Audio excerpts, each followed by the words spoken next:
Hello everyone, मैं दीपक कुमार सिंह आप सभी का स्वागत करता हूं यूपीएससी उत्कर्ष पर।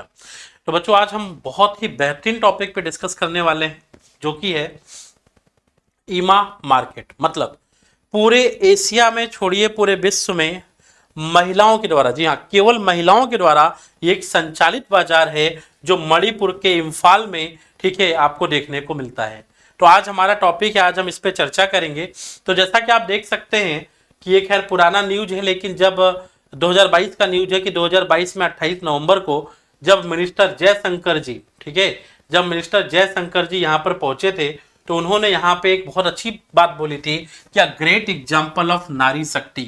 मतलब ये जो इम्फाल का बाजार है, एक नारी शक्ति का प्रतिनिधित्व करता है, जिस बारे में उन्होंने यहाँ पे अपने शब्द बोले थे। साथ ही साथ ईमा मार्केट हमारे लिए इसलिए भी इंपॉर्टेंट हो जाता है क्योंकि 2024 में 75वें गणतंत्र दिवस पर आप अगर देखोगे तो मणिपुर जो झांकी निकलती है हमारे यहाँ पे दिल्ली में, उस झांकी में अगर आप देखेंगे तो मणिपुर के इसी बाजार का प्रतिनिधित्व किया गया था। जैसा कि आप ये देख सकते हैं, ये उसी बाजार के बारे में है। इस बाजार की एक झांकी निकाली गई थी, इसलिए भी ये बाजार हमारे लिए इंपॉर्टेंट हो जाता है। तो समझेंगे, एक तो खास बात ये है कि ये बाजार महिलाओं द्वारा संचालित है।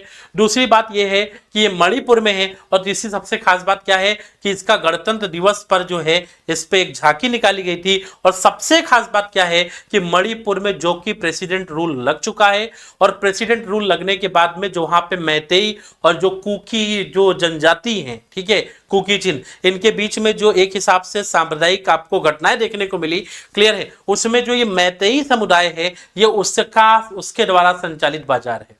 तो ये बहुत न्यूज में इंपॉर्टेंट भी है, इस पे क्वेश्चन आपसे पूछा जा सकता है। तो आइए चलते हैं इसके विभिन्न पहलुओं पे एक बार, ठीक है, देखते हैं कि आखिर ये मार्केट है क्या और किस आधार पे है।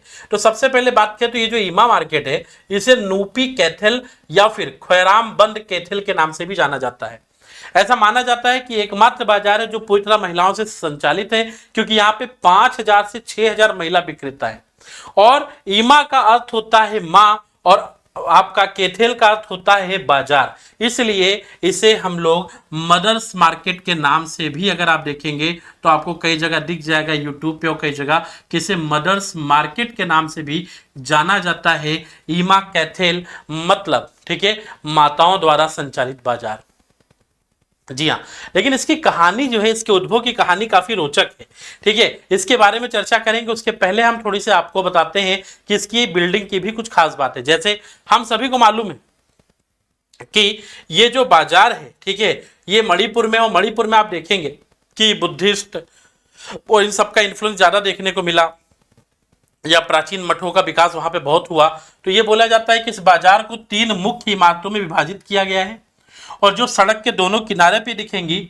और सबसे खास बात क्या है कि इनकी छतें जो हैं वो पगोड़ा शैली से बनी हुई हैं। तो अब आप देखिए, ये जो छत दिख रही है, इसे हम पगोड़ा शैली कहते हैं। तो इस बाजार में अगर आप देखेंगे तो 3 भागों में बटा हुआ है, और 3 भागों में बटने के बाद भी देखेंगे तो इनकी जो छतें हैं वो पैगोड़ा शैली जो है उसका प्रतिनिधित्व करती हैं। क्योंकि मैं आर्ट एंड कल्चर का टीचर हूं, तो मैं अपने जज्बात रोक नहीं पाता हूं। अगर मुझे कहीं आर्किटेक्चर में कला या संस्कृति की शैलियां देखने को मिलती हैं तो मैं अपने लेक्चर में उसको जरूर जोड़ना चाहूंगा, ठीक है। तो ये आप देखेंगे पैगोड़ा शैली के बारे में।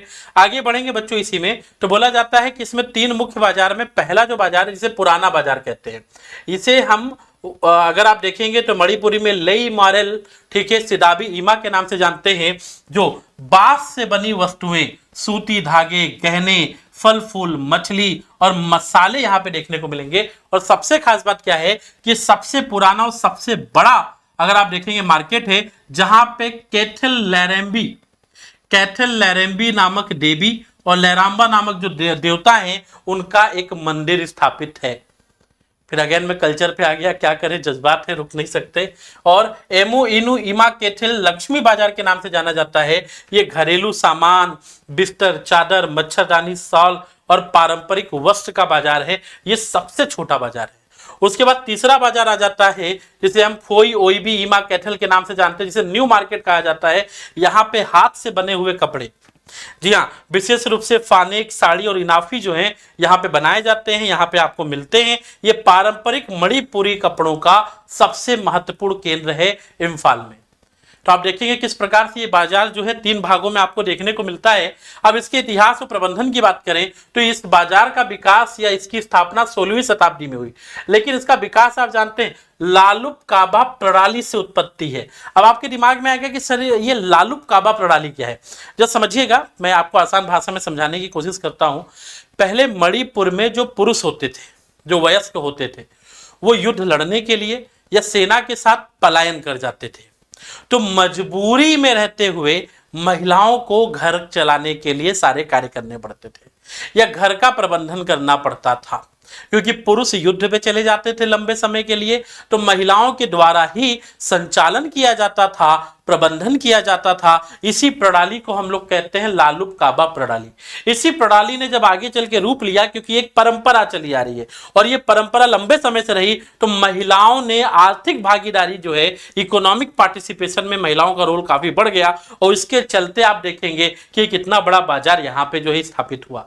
बोला जाता है कि ब्रिटिश शासन के द्वारा महिलाओं का विरोध और नुपी जो लैंड, जो आपने देखा होगा कि किस प्रकार से जब मणिपुरी राष्ट्रवाद का विकास हुआ, मणिपुरी राज्य में जब अगर आप देखेंगे एकता स्थापित हुई, तो ब्रिटिश की नीतियों का विरोध करने के लिए 1904 आर के आसपास में यही विद्रोह यहाँ पे महिलाओं के द्वारा शुरू किया गया था और महिलाओं ने शोषण का विद्रोह किया था। अब कभी कभी क्या होता है कि जब हम पढ़ते हैं कि नुपी लॉन एक विद्रोह था जो महिलाओं ने किया, तब सोचते क्या पुरुष नहीं थे, क्योंकि उस समय मैक्सिमम पुरुष जो होते थे वो इस प्रणाली के तहत या तो मणिपुर से बाहर चले जाते थे या तो सेना में होते थे, जिनको एक जगह से दूसरी जगह भेज दिया जाता था। इसलिए जब अगर जरूरत पड़ी है तो मणिपुर में महिलाओं ने जो है आगे रहकर एक इंपॉर्टेंट रोल प्ले किया, चाहे वो ब्रिटिश नीतियों का, शोषणकारी नीतियों का ब्रिटिश के खिलाफ में संघर्ष करने की बात हो। ठीक है, उसी के साथ अगर आप देखेंगे तो इसका प्रबंधन भी महिलाएं देखती हैं। हाँ, ऐसा नहीं है कि प्रबंधन पुरुष देखते हो, बस महिलाएं वहां पे दुकान लगाती हैं, ऐसा बिल्कुल नहीं है। इसका प्रबंधन जो है वो महिला विक्रेता के संघों के द्वारा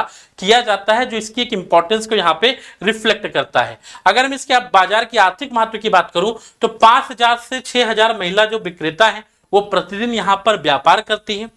2017 का आंकड़ा मुझे मिला, उसके हिसाब से 73,000 से 2 लाख जो है प्रति महिला यहाँ की वार्षिक आय है।